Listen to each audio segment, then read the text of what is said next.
지난 23일 한중일 정상회담을 앞두고 일본 관방장관 스가 요시히데는 기자회견에서 센카쿠는 우리 일본이 고유 영토이며 역사적, 국제법적으로도 의심의 여지가 없고 일본이 효율적으로 지배하고 있다. 영유권 문제는 애초에 존재하지 않는다. 2012년 이후 중국 관공선의 영해 침입에 엄중히 항의하고 있다라며 중국의 심기를 건드리는 발언을 이어갔습니다. 일본이 자민당 내부에서도 중국 당국의 일본인 구속, 센카쿠 분쟁 등 과제가 산적한 상황에서 2020년 시진핑 주석이 국빈 방문을 납득할 수 없다며 파격 발언을 내뱉었습니다. 대표적인 외교적 결례죠. 보통 정상회담이 있는 시기에는 이런 공식 겨냥 발언은 자제하는 게 맞습니다. 24일 한국과의 정상회담 중 한국 대통령의 발언을 끄는 사건에서도 드러납니다. 최근 러시아 외무상은 미국이 일본의 중거리 미사일 배치를 검토하고 있다며 지난 19일 모테기 도시미스 일본 외무상과 협의를 했지만 이 우려를 해소하지 못했다고 밝혀 중국은 매우 심기가 불편한 상황입니다. 이와는 반대로 한국의 문재인 대통령은 특히 중국에 엄청난 정성을 들였습니다. 잠시 서로 섭섭할 수는 있지만 양국의 관계는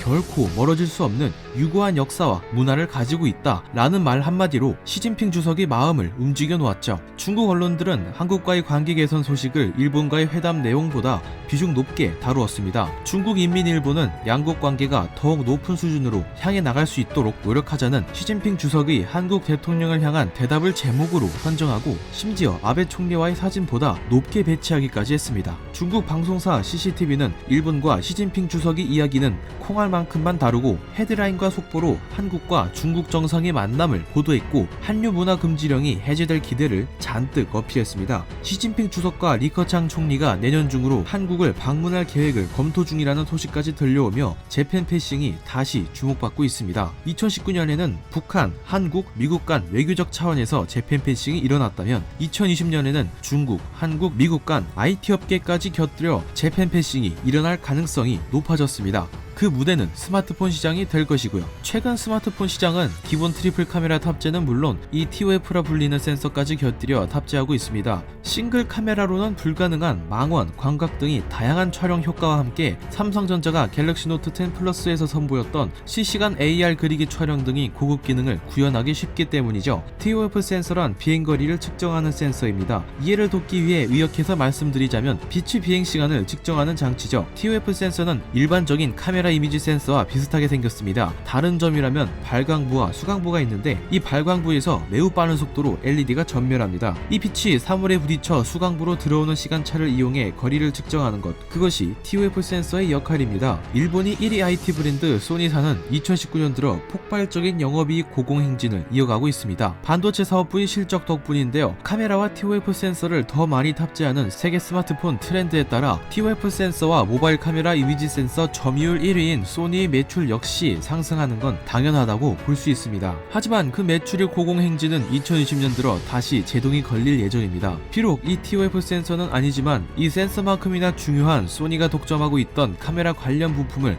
한국 업체가 또 국산화해버렸거든요. 이 부품은 한국뿐만 아니라 중국 스마트폰 시장도 큰 관심을 가지고 있는 상황입니다. 결국 소니가 뽑은 행운 보따리는 겨우 1년짜리에 불과했던 것일까요? 최근 한국이 동훈 아나텍이 국산화한 TOF 센서 드라이버 IC가 그 주인공입니다. TOF 센서는 현재 일본인 소니사와 텍사스의 텍사스 인스트루먼트사가 독점적으로 생산하고 있습니다. 하지만 이 TOF 센서를 구동시키는 구동 드라이버 IC는 소니사만이 독점 생산하고 있었죠. 한국이 동훈 아나텍이 국산화한 TOF 센서 드라이버 IC는 2년이라는 기간에 걸쳐 국산화에 성공했습니다. 위 두 가지 업체가 생산하는 제품들과도 폭넓은 호환성을 갖추고 있으면서 가격은 소니 제품보다 더 저렴합니다. 동훈 아나텍은 이 TOF 드라이버 IC를 삼성전자와 중국 스마트폰 제조사들을 상대로 집중 공략할 예정이라고 합니다. 특히 삼성전자는 반도체 비전 2030을 통해 모바일 카메라 이미지 센서 시장을 점령하고 있는 소니를 격추시키겠다는 목표를 제시한 만큼 두 업체의 협력이 기대되는 부분이기도 합니다. 소니의 위기는 이뿐만이 아닙니다.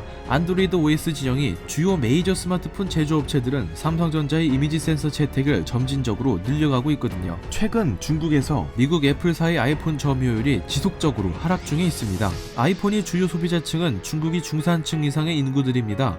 부의 상징으로도 불리던 아이폰이 추락은 중국의 경제 성장률 침체와 함께 샤오미, 화웨이, 오포 등 중국 토종 브랜드들이 스펙 상향 평준화와 가성비로 몰아치는 공세에 더불어 미중 무역 전쟁을 통해 중국 브랜드 브랜드들이 애국 마케팅으로 가속화되고 있습니다. 미국을 전적으로 좋아하는 일본산 부품들로 떡칠이 되어 있는 미국 브랜드인 아이폰이 잘 팔린다는 건 지금 정세에 맞지 않는 상황이겠죠. 애플은 이런 상황의 위기의식을 느껴 지속적으로 미국 정부에 미중력 전쟁을 정지할 것을 요청해 왔습니다. 심지어 지난 11월에는 트럼프에게 로비 작업을 하기까지 했습니다. 여기에 삼성전자까지 1+1으로 껴넣었고요. 애플은 카메라 부분에서만큼은 소니사의 단골 고객입니다. 전 시리즈 아이폰에 소니 이미지 센서가 빠지지 않고 들어가고 있죠. 중국 정부는 이런 아이폰을 당연히 긍정적으로 바라보지 않습니다. 중국 정부는 반도체 굴기와 함께 모든 부품, 소재 분야에서의 자급자족을 목표로 하고 있습니다. 화웨이, 샤오미와 같은 자국 스마트폰 제조업체에 막대한 예산을 퍼붓는 것이 대표적인 예시로 드러나고 있습니다. 애플은 부품 조달처 간이 단가 후려치기로도 유명한데 아이폰 12에 TOF 센서를 탑재할 예정입니다. 소니보다 저렴한 동은 아나텍이 TOF IC를 선택할 가능성이 높아진 셈이기도 합니다.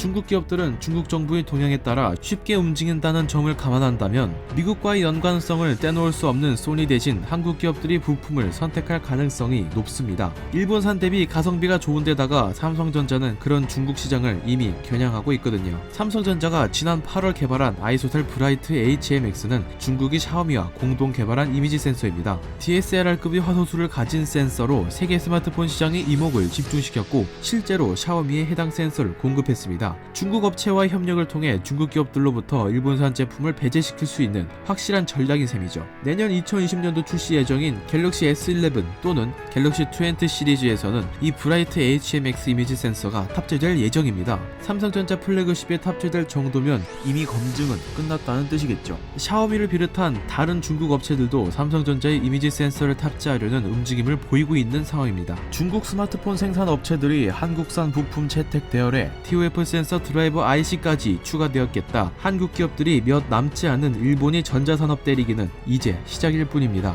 이상 듀엣이었습니다.